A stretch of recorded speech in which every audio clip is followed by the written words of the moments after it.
이재명 정부의 부동산 정책에 대해서 불과 며칠 전에 이광수라고 하는 사람이 네. 매불쇼에 나와서 이재명 정부를 향해서 엄청나게 강력하게 비판을 했습니다.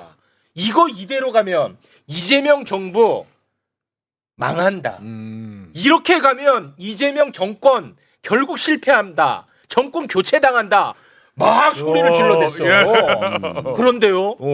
이재명 정부가 거기에 대해서 응답을 했어. 야. 말한 대로 변화를 시켜버렸습니다. 대한민국을 움직이는 이광수 박수로 가자입니다. 이런 효능감 어딨어? 네, 안녕하세요. 이 뭐야? 아 뭐예요? 약속 대련이야 아니면 뭐야? 뭘 움직여요? 욕만 먹었는데. 아니 그때 욕했던 사람들은 이제 반성해야지. 맞잖아요. 예, 근데 일단 저희가 사실 저도 오늘 좀 놀랐고요. 와. 왜냐하면 대박. 나 깜짝 놀랐잖아. 그러니까 이광수 말대로 딱 해가지고. 놀랍다. 근데 제가 좀 의사표현을 좀 했어요. 여러 경로로. 아. 네, 그래서 그런 것들 좀 반영이 됐다고 저는 생각하고 있습니다. 네. 내가 다 했다. 나 이광수다. 머리 한번 싹 남겨주시네. 자 그러면 이 소식을 모르는 분도 많이 계실 테니까 일단은 부동산 정책 어떤 변화가 있는지 그걸 좀 짚어주시죠. 일단 저나 아니면 시장에서나 그러니까 중요한 게 왜 이렇게 급하냐. 뭐 조금만 시간을 줘라. 이런 급하다 말씀 많이 그랬어요. 하셨죠. 급하다 그랬어 이광수. 그러니까 우리가 현재의 상황 파악을 좀 할 필요가 있었다는 거죠. 네. 그런 측면에서 제가 두 가지를 여러분한테 보여드리고 싶은데 첫 번째는 서울의 아파트 가격의 주간 상승률 그래프입니다. 이 그래프는 주간으로 지금 아파트 가격이 얼마나 올랐냐면 0.4%씩이 막 오르고 있었다고요. 일부 지역은요 주간에 1%가 올라요. 와, 그러면 한 달에 몇 프로가 오른 거면 4%요. 폭등. 그러면 연간으로 해서 48%가 오른다는 얘기예요. 와 이거는 큰일 났어. 그러니까 이대로 났으면 그러니까 이재명 대통령께서도 국회에서 정확히 뭐라고 하십니까? 경제는 뭐다? 타이밍. 그렇죠. 그렇지. 그렇죠. 이 상황이었는데 다음 장을 보시면 더 놀라운 일은 집을 갖고 있는 사람들이 엄청나게 안 팔아요. 오를 거란 기대감. 그러니까 이거는 이게 쉽게 말해서 폭등 각이었다고요. 뭔가를 하지 않으면 지금 예를 들어서 이재명 정부가 23일 지났는데 그 시기가 중요한 게 아니라 뭔가를 하지 않으면 네. 이제 대한민국 부동산 시장은 걷잡을 수 없이 네, 참고로 이게 세로축이 매도 물량입니다. 그렇죠. 급격히 매도 물량이 와. 줄어든다는 것은 어. 집 갖고 있는 사람들이 야 이거 집 오른다라는 기대감을 갖고 있다는 겁니다. 그렇습니다. 그러다 보니까 이게 살려는 사람들은 많고 그다음에 팔려는 사람들은 줄으니까 집값이 어떻게 폭등 안 할 수 있겠습니까? 그렇죠. 네. 그런 것들이 이제 지표에서 나타나고 있었는데 네. 사실 조금 저는 두려웠어요. 저 잠도 잘 못 잤거든요. 진짜 그러셨어요. 진짜요. 진짜야. 네. 그런데 사실 오늘 좀 놀랐다. 와. 정책을 보고 두 가지 측면에서 놀랐는데 자 어떤 정책이 나왔습니까? 첫 번째는 현실을 명확하게 인지하고 있어요. 어떻게? 현재 왜 대한민국에 이렇게 서울의 집값이 오르는지 원인 파악을 명확하게 하고 있어요. 어떻게 하고 있습니까? 그러니까 지금 집값이 오르는 거는 대출이 쉽게 말해서 빚이 증가해서 오르고 있거든요. 네. 근데 각종 여러 가지 대출들. 예를 들어서 막 전세 어떤 상황이냐면 1주택자가 전세자금 대출을 받아서 집을 삽니다. 이거 이해가 되세요? 1주택자가 주택이 있는 사람이 또. 전세 대출을 받을 수 있어요. 이러면서 대출이 방만하게 운영되고 지금 매일 2천억에서 3천억 이상씩 대출이 증가하면서 부동산 시장의 유동성이 쏟아내고 있었다고요. 이 현실을 명확하게 알고 있다. 일단 첫 번째 놀란 게. 네. 두 번째는 뭐냐면 자, 원인에 대해서 항상 그 말씀을 하셨거든. 오른다는 거는 문제 제기는 여야 할 것 없이 다 해요. 네. 그런데 우리 이광수 소장님이 항상 그랬거든. 지금은 대출 규제를 완화하기 때문에 너나 나나 다 집 사니까 집값 오르는 거고 개발을 완화시켜 주니까 오른다는 기대감에 또 오른다고 했거든. 네. 근데 이거를 갖다가 국민의힘도 이 집값 오른다고 막 화를 내. 근데 그 원인을 뭐라고 하냐? 아파트 빨리 더 안 짓기 때문에 오른다고 얘기를 해. 그래서 빨리 더 아파트 짓게끔 하라고 얘기를 한다고. 그렇게 원인을 아예 다르게 분석을 한다고. 그러면 큰일 난다는 걸 항상 지적을 했다는 거예요. 맞죠? 그러니까 맞습니다. 네. 그러니까 정확히 말씀하셨는데 최용님이 경제에서 뭔가 대책을 만들고 정책을 만들 때 중요한 건 첫 번째는 원인 파악을 제대로 하는 거예요. 네. 예전에 집값이 오르면 뭐라고 얘기하냐면 1인 가구가 증가해서 집값이 오른대요. 이게 말이 됩니까? 1인 가구가 증가해서 강남 아파트 가격이 올라요? 1인 가구가 거기 사는 사람 거의 없죠. 없죠. 어떻게 삽니까? 네. 최영님 빼고는. 카운터 하나 훅 들어오네요. 예. 자, 그래서 모든 경제 정책은 핵심이에요. 뭐냐면 지금의 한국의 경제가 안 좋은 건 내수가 안 좋았다. 네. 그렇기 때문에 명확하게 얘기하잖아요. 그렇습니다. 내수 경제. 네. 이게 중요했는데 저는 그렇지. 그게 우려감이 있었다고요. 왜냐하면 자꾸 딴소리를 하니까. 그런데 이번 정책을 보면서 정확히 원인 파악을 했다는 게 저는 놀랍다. 놀랍다. 두 번째는 정책을 발표해서 거기에 맞는 정책을 발표하는데 그 정책이 진짜로 시장에 영향을 미치려면 두 가지 성격을 갖고 있어야 됩니다. 첫 번째는 뭐냐면 예상치 못한 시점이어야 돼요. 네. 그리고 과거에 없던 새로운 정책이어야 돼요. 그래야 먹혀요. 그렇지. 누구나 예상하고 야 그렇게 할 거야라고 하는 정책은 먹힐 수가 없어요. 미리 반영돼 있어. 근데 오늘 정책은 놀랍습니다. 일단 내일부터 바로 시행이에요. 바로 시작. 전격적인 항상 속도를 말씀하셨잖아. 속도. 타이밍이야. 그래, 속도. 아니 이거는 근데 저는 놀랐어요. 놀랐어. 내일은 은행도 안 열어. 왜 내일부터지?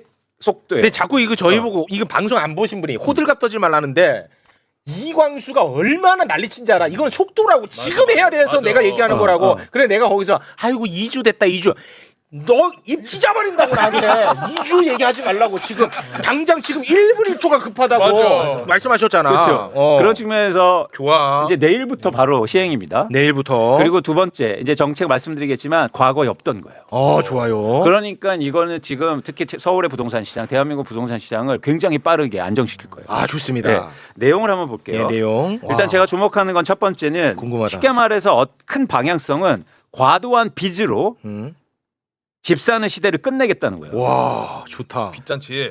두 번째는 한국의 부동산 시장을 실제로 집을 필요한 사람들을 위한 시장으로 조성하겠다는 그럼 거예요. 실수요자 위주로 가야지. 이 큰 방향성으로 일단 첫 번째 나온 정책은 대출과 관련된 정책입니다. 대출. 그래서 이제 첫 번째는 가계대출 총량을 관리하겠다는 건데 네. 제가 이걸 관심 있게 보는 건 뭐냐면 같이 보실게요. 네. 자, 보통 그동안의 방향성은 빚을 즉 대출을 일으키는 사람들을 규제했어요. 이번에는 바로 금융권을 규제합니다. 금융권을. 예. 그러니까 은행 보고 니네 해주지 말라고 한 거예요. 은행한테. 이거는 굉장히 효능감이 있는 거죠. 그동안 은행을 못 건드렸어요. 네. 왜? 엄청나게 큰 사실 이익 집단이잖아요. 그렇죠. 이게 힘들단 말이에요. 맞아. 지금 은행이 연간으로 해서 이자 수익을 60조 원 벌고 있습니다. 네. 돈을 많이 번다는 건 대한민국에서 그만큼 권력이 세다는 거예요. 네. 그런데 이제 은행을 바로요. 니네 하반기부터 바로 대출 해주지 마. 50% 줄여 한 거예요. 50% 예. 줄여라. 놀랍죠. 놀랍습니다. 두 번째는 그다음 자 윤석열 정부에서 집값이 빠지니까 100조 원이 넘는 정책 대출을 부동산 시장에 쏟아냈어요. 그게 대표적으로 디딤돌 대출, 버팀목, 보금자리론 이런 것들이었는데 네. 사실 이 정책 대출을 줄이겠다는 거예요. 줄여야 한다. 음. 사실 이거는 되게 민감합니다. 이건 민감해. 왜요? 이런 대출을 받는 분들이 대부분 무주택자나. 그렇죠. 그렇지. 그런데 이걸 건드렸어요. 그럼 당장 어떤 불만이 있을까요? 그럼 나 집 어떻게 집 살아? 사지 말라는 거냐? 사다리 걷어차기냐? 그렇지. 이제 앞으로 이재명 정부 이제 지지 처리한다. 그렇죠. 이제 보수 언론들이 이제 엄청나게 때릴 겁니다. 때릴 거예요. 근데 네. 한번 잘 생각해 보자고요. 네. 어떤 거냐면 집값이 이렇게 비싼데 대출을 그렇다고 많이 해주는 게 중요합니까? 아니면 대출을 안 해줘서 집값을 내리는 게 무주택자한테 중요합니까? 내리는 게 내려가지고. 중요하지. 그쵸. 그거예요. 그 뭐죠? 그 용기를 낸 거예요. 용기야. 내가 욕 먹더라도 이게 용기 있는 정책이야. 맞아. 그렇죠. 이 이게. 용기를 못 냈다고요. 그렇지. 무주택자한테 대출을 끊는 걸 못했어요. 맞아. 그런데 끊어서 자신 있게 그러면 내가 집값을 내려줄게요. 진짜 진짜다. 이 신호를 준 거예요. 그래, 사실은 그렇게 그동안 봐야 되네. 어땠냐면 목마르다고 그랬어요. 집값 오르는데 내 집 없어요. 그래서 그동안 목마른 사람들한테 어떻게 해준지 아십니까? 바닷물을 먹였다고요. 와 좋았다 표현. 표현 좋았어요. 진짜. 바닷물을 먹인 거야. 그랬더니 어떻게 합니까? 계속 더 달래. 더 달래. 더 더 목마르니까. 대출. 그러면 집값은 오르고 내 대출은 더 커져요. 그렇지. 맞아. 와 좋았다 지금. 맞아. 자 이제 바닷물 끊고 이제 우물 팝니다. 우물을 파자는 거야. 이거예요. 그래서 그렇지. 이게 놀라운 정책이에요. 이건 아무도 못하는 거야. 그렇지. 물 없어? 그러면은 물을 파야 될 거 아니야. 그렇죠. 바닷물을 왜 먹여요? 바닷물을 먹이면 되냐고. 그래서 좋았어요. 여러분 너무 여기에서 흥분하지 마시고. 자, 지금 우리가 본인이 제일 흥분했어요. 근데 이해가 확실히 돼. 본인이 제일 흥분했어요. 전 사실 이 정책이 가슴 떨려요. 너무 가슴 떨려. 좋다. 이거 근데 진짜 용기 있게 낸 거야. 이거는 이재명 대통령 정부만이 할 수 있다. 좋았어. 이거는 박수 받아 마땅해. 그동안 아무도 용기를 못 용기 냈거든요. 못 냅니다. 이거 진짜 내가 대통령 돼도 용기 못 내. 왜냐하면 내일부터 바로 욕 먹을 거거든. 바로 그냥 다 쏟아낼 거예요. 다 이제. 쏟아내. 다 쏟아낼게요. 집 사야 되는데 서민들 어떻게 하냐? 맞아. 사다리 아닙니다. 걷어 차리라고. 서민들한테 중요한 건 대출을 많이 해주는 게 아니라 그렇지. 부동산 집값을 시장을 안정시키는 거예요. 안정화시키는 거야. 그게 본질이잖아요. 그렇습니다. 예. 두 번째. 자 봐라 내일부터 보도 어떻게 나오는지 너 봐봐. 벌써 나와요. 서민들 뒤통수 맞았다로 나올 거야. 내가 헤드라인 뽑아줄게. 오케이, 알았지? 오케이. 그 다음에 바로 이어서 양극화 심화. 돈 없는 사람은 집 못 사고 이제 돈 있는 사람만 집 산다. 양극화 찾아라. 무조건 그렇게 갈 겁니다 내일부터. 자, 두 번째인데. 두 번째. 주택담보대출을 바로 강화하는데 예를 들어서 1주택자를 이상 갖고 있는 사람들은 대출을 빵. 야 이거 우리가 얼마나 강조했어. 그쵸. 집 있는 사람한테 왜 대출을 또 해주냐 이거야. 그렇지. 와. 아 근데 이거는 그냥 뭐 10% 20% 아니고 그냥 빵. 빵 좋아. 이거 보여주세요. 와. 놀랍지 않습니까? 진짜지. 그냥 빵이야. 진짜 빵 맞지. 저 빵은요. 빵은 진짜 용감한 거예요. 그래 잘했다. 이거 잘했다. 진짜 잘했다. 그냥 진짜 이게 잘했어. 놀랄만한 거예요. 와. 놀랄만하죠. 그 다음에 와 잘했다. 은행들이 엄청 꼼수를 썼어요. 뭐냐면 대출 제한을 하니까 대출 만기를 늘려버려. 50년 만기 이렇게. 맞아. 그렇지. 그래서 평생 빚에 허덕여. 그러니까요. 50년 동안 갚아야 돼요. 그럼 제가 갚으면요. 지금 대출 받으면 100살에 갚아야 돼. 100살까지. 그럼 100살 갚는 게 중요한 게 아니라 쓸 돈이 없어서 내수가 안 돌아 또. 맞습니다. 예. 그래서 이번에 그냥 야 30년 와, 그거 안 귀해. 돼. 너는 그 이상은 안 된다. 이상 안 돼. 예. 와. 이런 저는 결단하고 과감성이 너무 좋아요. 자 다음 장. 자, 다음 장 갑니다. 지금 어떻게 했냐면 아까 말씀드린 것처럼 1주택자도 전세담보 대출 받아서 전세금으로 집 사고 대출 받아서 이런 형태들이 엄청 많았다고요. 이제 진짜 전세로 사는 사람만 대출 받아. 나머지는 전세 대출 안 돼. 이것도 끊어버렸어요. 와, 잘했다. 이제 갭 투자 같은 거 이제 안 됩니다. 그렇죠. 어떤 식이었냐면 예를 어. 들어서 내가 전세 살아요. 그래서 내 돈으로 살고 있는데 집값 오른다 그러니까 이걸로 대출 받아서 그 전세 대출로 다른 데 집을 사요. 와. 이런 형태들이 굉장히 많았단 말이에요. 아. 그러니까 집값이 안 오를 수 없지 그렇지. 않습니까? 너무 비정상적이잖아. 이런 것들이 막 그러면서 은행들이 돈을 벌고 한국의 주택 시장은 엉망이 되고 엉망이고, 그런 무주택자는 울고 울고, 전세 가격, 월세 가격 돈 오르고 집에 보급은 계속 된다니까 공급은. 맞아. 근데 결국은 한 채 갖고 있는 사람이 두 채 갖고 두 채가 세 채 맞아요. 되는 겁니다. 맞아요. 그리고 예를 들어서 한 채 갖고 학교 있는 사람이 팔아서 또 비싼 집 대출 받아서 사가고 갈아타기 하고 끊이 없어요. 끊임없어. 이게 계속 그러니까 바닷물이에요. 네. 진짜. 그리고 와. 또 하나 놀라운 게 이 새로운 정책인데 너무 좋은데. 자 주담배 주택담보대출 좋아요. 주담대. 6억 원에서 그냥 끝. 더 이상은 안 돼. 그게 무슨 말이에요? 그러니까 예를 들어서 대출을 받으면 10억 원을 사든 20억 원을 사든 그동안 가격에 비례해서 대출을 해줬단 말이에요. 아, 그러니까 집값이 아주 비싼 집값은 대출을 그만큼 많이 해줬다. 그렇죠. 아, 그런데 그 상한제를 둔 거예요? 그렇죠. 얼마로? 그래서 6억 원. 6억 원으로. 수도권. 그러니까 내가 30억짜리 집 살아도 이 집을 담보로는 6억밖에 대출 6억 안 되는 이상은 거죠. 안 되는 거야. 그동안은 막 50% 해주면서 15억씩 받아버려. 그러니까. 6억 원은 잘했다. 안 돼. 아. 6억은 더 이상은 안 돼. 그렇지, 잘했다. 이게 새로운 정책이에요. 과거에 없던 이건 거. 처음이에요? 지금 깜짝 놀랐어. 놀랐어? 네. 많이 놀랬나 봐. 부동산 시장 놀랬어? 지금 보수 경제지들 깜짝 놀랐어. 많이 놀랬구나. 이게 이게- 놀랬구나. 이게 좋아요. 요게 좋아. 네, 그래야 정책의 효과가 제대로 날 수 있는 거예요. 제가 볼 때 대한민국 부동산 시장 안정될 수 있고 사실 이게 더 놀라운 게 첫 번째라는 거예요.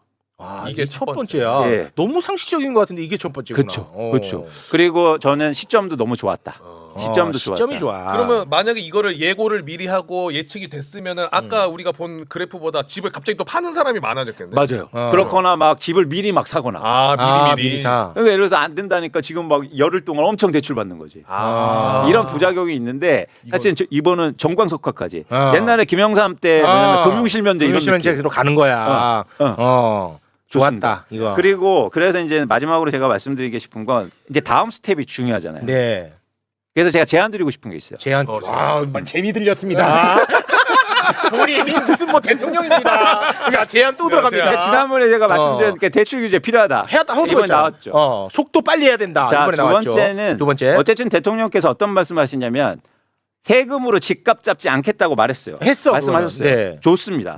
그런데 우리가 세금으로 교정할 게 있어요. 뭐예요? 뭐냐면 대한민국의 부동산 세금이 공정하고 공평하지 않아요. 부동산 세금이. 부동산 세금이. 네.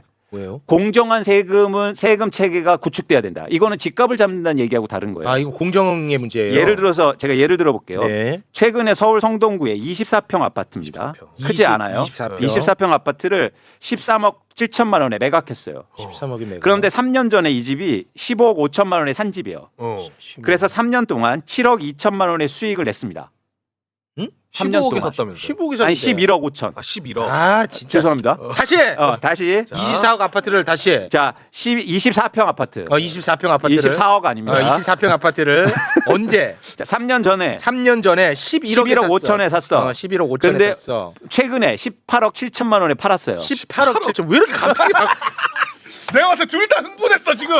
자, 조금 24억 아니고. 진정하시고. 다시 한다. 다시, 처음부터 24평 아파트인데 24평 아파트인데 3년 전에 11억 5천만 원에 샀어요. 샀어. 3년이 지나서 어제 예. 18억 8억 7천에 팔았어요. 8억 7천에 팔았어요. 근데 이거 살 때 대출을 50% 받아서 내 돈은 5억 7천만 원 들어갔어. 네. 살 때. 살 때. 근데 5억 7천만 원 그래서 수익이 얼마 났냐면 3년 동안 7억 2천만 원 났어요. 네, 7억 2천. 그래서 내 돈 대비해서 수익률은 125%예요. 와. 그런데 네. 이분이 팔아서 다른 데 갈아타게 했어. 네. 그런데 놀랄만하게 3년 동안 수익이 7억 2천만 원 냈는데 양도소득세가 8천만 원 나옵니다. 네. 그렇죠. 11% 세금을 내요. 네. 11%. 이게 왜 이런 말씀을 드리냐면 어. 우리나라에서 똑같이 이렇게 최영님이 여기 일해서 3년 동안 7억을 벌잖아요. 그러면 20% 이상을 내야 돼요. 에? 세금을. 네. 아, 내 몸을 움직여갖고 노동을 해서 번 돈은 세금을 더 내? 네. 가만히 앉아갖고 누워서 집에 누워갖고 코딱지하고 하면은 집값 오르는 거는 세금을 덜 내? 공정하지 않죠. 공정하지 않은 게 아니라 나는 지금부터 집회 나갈라고. 아, 갑자기 인민군이 와, 나 지금부터 집회 나갈라고. 나갈라고. 공정하지 않죠. 웃을 일 아닙니다. 누가 대한민국에서 뭐가 유행이냐면요. 회사 그만두고 그냥 부동산 투자하러 다니는 게 유행이에요. 그거는 그렇지. 건강한 사회 아닙니다. 저는 세금으로 집값 잡으라는 말 하지 않겠습니다. 네. 대신 공평하고 공정한 세금 체제는 이루어져야 돼요. 그렇지. 대한민국의 부동산 세금이 너무 낮아요. 그러네. 진짜 그러네. 그러다 보니까 계속 팔고 이익 봐서 또 부동산 사고 또 부동산 투자하고 있단 말이에요. 이거는 와. 교정돼야 된다. 이 노동의 가치를 인정하지 않는 사회야. 어떻게 보니? 나는 이거 처음 알았네. 이런 사회인지. 대한민국이 계속 그래왔어요. 이거는 개혁해야 됩니다. 와. 네. 그래서 세금으로 집값을 잡겠다는 게 아니라 그렇지. 공평한 과세가 공평하게 이루어져야 된다. 과세하는 거지. 아니면 근로소득세를 낮춰주든지. 그래 맞아. 아, 그리고 또 재정이 어려워지니까 뭐 내가 그것까지 좋습니다. 모르겠는데 그럼 일거 솔직하게 말하면 노동에 붙는 세금보다 부동산에 붙는 세금이 솔직하게 말하면 더 높아야지. 그렇죠. 근데 오히려 더 낮아? 그렇습니다. 이거를 그냥 지켜만 보고 있었다. 예. 이광수 나가. 보고 싶지도 않아. 이거를 지켜만 봐왔어 여태. 보고 싶지도 않아. 와 이거는 말이 안 되지 않나 진짜? 그렇죠. 일단 이거 필요합니다. 와. 이거 이게 이제는 우리가 논의돼야 될 가장 중요한 문제 대한민국에서. 와 중요한 부분이네. 사실은 이게 해결되면 누가 부동산 투자하려고 투기하려고 그렇게 막 나서겠습니까? 할 사람은 하라 그러고. 할 사람은 해요. 그냥 놔버려도 나도. 대신 세금 내야죠. 세금 내면 일하는 되고. 만큼. 그럼. 예. 예. 예. 그래서 이게 와. 지금 저는 과세가 뭐 이게 뭐 징벌적 과세 뭐 이런 걸 얘기하는 징벌이 게 아니잖아. 그러면 징벌적 노동이냐? 무슨 그런 말을 좋아요 하고 그 있어. 표현. 아니 뭐 만담이야 뭐야? 그 표현 좋아. 짜고 온 거야 뭐야? 징벌적 노동이냐? 저 20년 징벌적 과세라고 얘기하는 사람 할 때마다 맞대응을 가져야 돼. 그러면 징벌적 노동이냐? 너무 좋다. 요걸로 가져. 역시. 강제징용이냐? 이거 가져야지. 무슨 말인지 알겠죠? 그럼 강제 노동이냐? 뭐하냐? 둘이 뭐하냐? 사실 웃을 일 아닙니다. 사실- 웃지 마세요. 뭘 보고 웃어요? 사실 제가 오늘 너무 좋아요. 너무 좋아. 솔직히 저는 말은 못했지만 솔직히 좋아. 좀 실망했었거든. 그동안에 왜냐? 자 이광수가 누굽니까? 이광수는 솔직히 매불쇼에서 행여나 정치적인 얘기할 때 본인이 정치적으로 느껴질까봐 굉장히 조심했던 사람. 왜냐? 본인은 경제에 대한 이야기를 하고 싶어. 예. 근데 행여나 나를 정치적으로 누군가가 볼까봐 조심했던 사람이야. 근데 지난번 대선 국면에 자기 얼굴을 딱 드러내고 무대에 올라서 이재명 후보를 지지 선언을 했어. 엄청난 결단이었어. 네. 그런데 이 부동산이 폭등하면서 이걸 보면서 와 이거 이대로 가면 이 정부 끝난다 해서 너무나 화가 났던 거야. 솔직히 실망했잖아. 말 못했죠. 말 못했지. 근데 또 하나 있어요. 제가 아시잖아요. 제가 회사도 그만두고 이 바닥에 맞아요. 나선 게 가장 큰 목적이 있었다고요. 네. 대한민국 부동산 시장의 정말 안정. 그래서 제가 매물쇼도 다 계속 얘기하고 한 거예요. 네, 맞아. 제가 왜 억대 연봉 받다가 왜 나와서 이렇게 돈도 못 벌고 있겠습니까? 아. 그런데 진짜 좋은 세상이 열린 거잖아요. 근데 그렇지. 아무것도 안 하는 거야. 그렇지. 그때마다 잠이 안 와. 내가 옆에서 야 2주 됐다 2주 닥쳐 이렇게 한 거야. 2주가 중요한 게 아니라 지금 폭등하고 있는데. 그렇지. 네, 근데 그리고 나는 이건 하나 얘기하고 싶어요. 지금 뭐요? 댓글에 지난번부터 이광수 너가 부동산 내려간다고 했잖아. 네가 뭘 알아? 지금 다 틀렸잖아 하는데 맞아요. 가만히 있었으면 내려갔을 거예요. 근데 윤석열이가 계속 부양시켰다니까. 오히려. 그 얘기를 쏙 빼고 해 얘네들이. 아이고 진짜 나 아니면 이걸 누가 없죠. 나 울 것 같아. 아, 울것 같아. 근데 오늘 너무 좋으시다. 최영님 진짜 너무 감동이야. 아. 그러니까 이게 사석에서 만나면 되게 그러니까 안 친절한데 방송에서는 친절한 것 같아. 되게 우회죠. 그래서 저는 사적으로 안 만나고 이래요. 여기 매블쇼에서 만나고 싶어요. 네. 지금 만끽하셔야 돼요. 이 최욱 씨의 따뜻함. 아, 오늘 여러 가지로 감동받고 제가 갑니다. 아, 너무 네, 좋습니다, 네, 진짜. 고맙습니다. 그래서 아까 형평에 맞는 공정한 과세 정책은 내가 다시 한번 경고한다는 좋습니다. 말씀입니다. 맞죠? 네, 그래서 촉구합니다. 이거 세게 만들어야 된다. 그럼 우리나라가 진짜 부동산 시장이 우리 아이들을 위해서 우리 아이들이 이 부동산가 어떻게 지탱합니까? 맞아요. 못해. 못해요. 못해. 그러기 위해서 그런 세상을 만들려면 저는 일단 그 공평한 과세, 공정한 과세 여기까지도 한 발자국 더 나가야 된다. 아. 그럼 이재명 정부가 저는 대한민국 부동산 시장을 안정시킨 첫 진보 정권 와. 이 타이틀을 이재명 정부가 가질 수 있다고 보고 있습니다. 아, 좋다. 자신감을 가져주세요. 자신감을 가져라. 맞아. 집값을 잡겠다 이런 게 아니라 어. 진보 정부 중에서 유일하게 한국의 부동산 시장을 안정시킨 안정이 안정. 그거요. 네. 그거 할 수 있다. 아. 이게 진짜 너무 저도 다행이라고 생각하는 게 제 친동생이 네. 서울에서 회사 다니는데 집값을 보고 이거는 내가 여기서 10년 20년 해도 안 된다 절대 해서 안 돼, 절대. 지금 광주 내려간다 그랬거든요. 절대 안 돼. 서울 생활 포기하고 네. 내려간다 그랬었거든요. 맞습니다. 아, 집값을 내려줘야지. 계속 빚내라고 기회 주는 게 그러니까. 기회냐? 네. 바닷물이지. 바닷물이 좋았어요. 바닷물. 계속 써먹어요. 아니 써먹는 게 아니라 훌륭합니다. 아, 좋습니다. 너무 좋습니다.